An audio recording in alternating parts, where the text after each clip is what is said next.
नमस्कार साथियों, आज हम आपको बताएंगे कि प्रेरणा पोर्टल पर किस तरह से बैंक डाटा अपलोड करना है।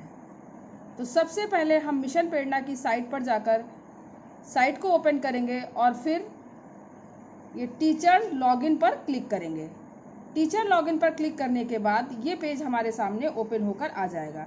यहाँ पर हमें अपना रजिस्टर्ड मोबाइल नंबर डालना होगा। रजिस्टर्ड मोबाइल नंबर डालने के बाद हम इसको वेरीफाई करेंगे। अगर हमारा नंबर प्रेरणा पोर्टल पर अपलोड है तो वेरीफाई हो जाएगा, अदरवाइज वेरीफाई नहीं होगा।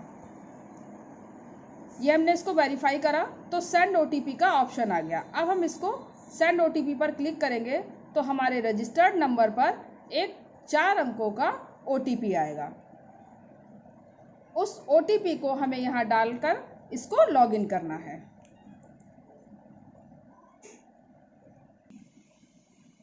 लॉगिन करने के बाद ये पेज हमारे सामने ओपन होकर आ जाएगा।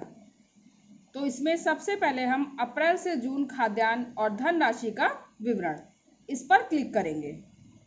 जो सबसे पहले हमने 76 दिन का भेजा था उस पर। अब ये पेज हमारे सामने ओपन होकर आ गया।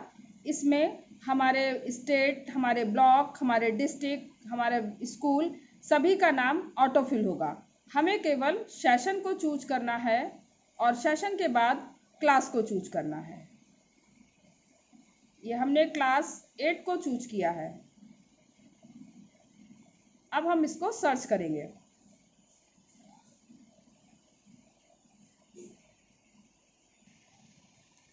सर्च करने के बाद ये पेज हमारे सामने ओपन हो जाएगा। अब हम यहाँ पर देखेंगे कि हमारे कक्षा 8 में कुल कितने पंजीकृत बच्चे हैं, कितने बच्चों की बैंक की जानकारी और कितने बच्चे हमारे पास शेष बचे हुए हैं।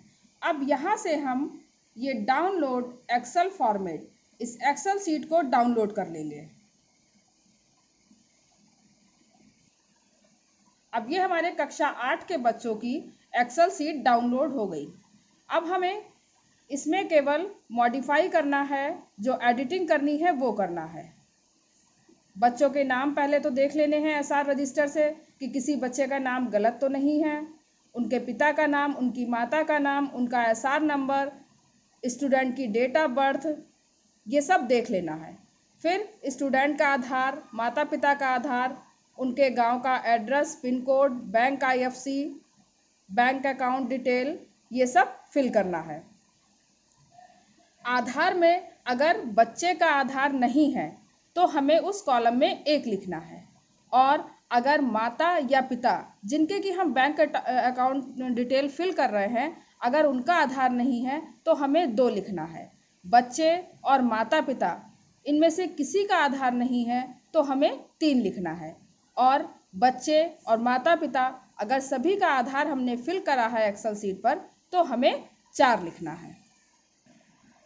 एक कॉलम इसमें है present time student ability, means अगर आपने एक गार्जियंस का खाता 1 से 2 बार या 3 बार यूज करा है, मीन्स एक घर के 2-3 बच्चे पढ़ रहे हैं, तो हमें इस कॉलम में यस लिखना है। और अगर एक अकाउंट नंबर को आपने एक ही बार यूज करा है तो हम इस कॉलम में नो लिखेंगे। इस तरीके से हम अपनी एक्सेल सीट को कंप्लीट कर लेंगे। और एक चीज़ ध्यान रखना है कि हमें इसमें कोई भी रो या कोई भी कॉलम को ना तो डिलीट करना है और ना ही इसमें जोड़ना है। अब जब हमारी एक्सेल सीट कंप्लीट हो जाएगी तब हम वापस अपने उसी पेज पर आएंगे और जहाँ पर ये लिखा है अपलोड एक्सेल, यहाँ पर हम चूज फाइल पर क्लिक करेंगे और जो अभी एक्सेल सीट हम लोगों ने मॉडिफाई करी है, एडिट करी है, उस एक्सेल सीट को यहाँ पर अपलोड कर देंगे। अपलोड करने के बाद हम वापस इसी पेज पर आएंगे और फिर हम अपने कुल पंजीकृत छात्र छात्रा, बैंक की जानकारी प्राप्त छात्र छात्रा और शेष बचे हुए छात्र छात्राओं की संख्या को देखेंगे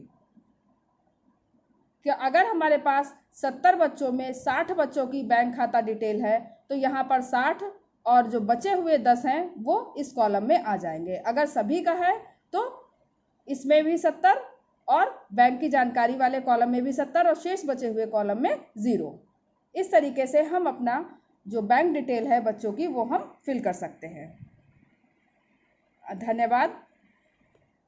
इसी उम्मीद के साथ कि इस वीडियो से देख करके आपको कुछ समझ में आएगा, कुछ आप इस पर देख करके अपना आगे का काम कर सकते हैं।